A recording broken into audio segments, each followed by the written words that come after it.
We're here at Chapters coming up this Saturday. Anita Selby is an author who will be doing some book signing, talking to people about your book, which is called Recreate the Senior Soul, Helping You Achieve a Healthy Lifestyle. We've talked to you in the past. Let's talk about how the book is doing and a little bit about it and why this Saturday. Just it's kind of nice to be here.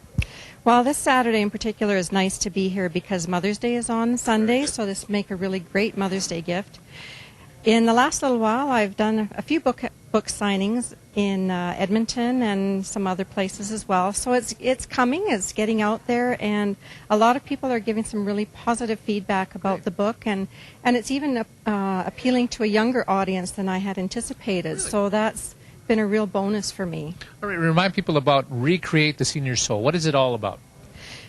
Recreating the senior soul, in my mind, is the ability to recreate or rejuvenate the mind, body, and soul. So it's looking at the holistic person. So looking at using recreation and leisure to rejuvenate yourself. Right. Right. Now, what got you started and why did you write the book? What was the inspiration? The inspiration is really, I've been a recreation therapist now for over 20 years, and I've worked with seniors for that amount of time.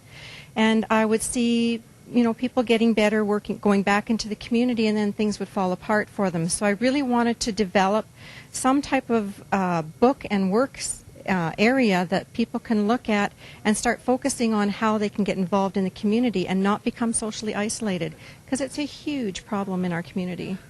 How do they become socially isolated? What happens?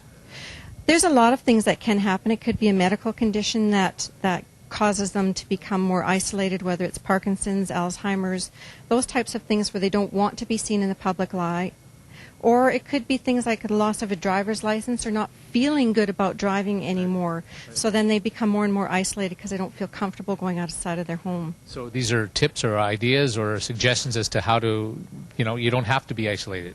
Right, you really don't. There's so many things in the community that you can get involved in. There's the senior center, there's the colleges, there's so much out there, and sometimes you just need to be able to focus on or look at what's available to you and take the positive action steps you need to get involved. So why do you suppose that some of your younger people are quite interested in this book? Is this maybe because they want to help their mother or father? I think it's twofold. I think there's definitely the ability to help parents, grandparents, or whatever, but also when they start looking at their own lifestyle and how very important it is to start developing a healthy lifestyle at a younger age. So as we go through the aging process, we have that healthy lifestyle built in. So then things like being a burden on the society for healthcare and those kinds of things can be reduced because we have that healthy lifestyle. So kind of planning for your age. Right. I call it plan now to play later. So. No, do you deal with anything with diets or anything like this in this book? I touch on it a little bit, especially in the area when you're talking about depression and losses, where a lot of people start having social losses and loss of spouses and friends and those kinds of things, because we tend to not eat really well, especially if we're cooking for just one. So a little bit of talk about, how important diet is to maintain a healthy lifestyle as well. Yeah. So you'd like people to come by and just talk to you maybe, and probably buy the book would be a good thing too? Both would be great. That would be wonderful. So again, that's this Saturday, 1 to 4?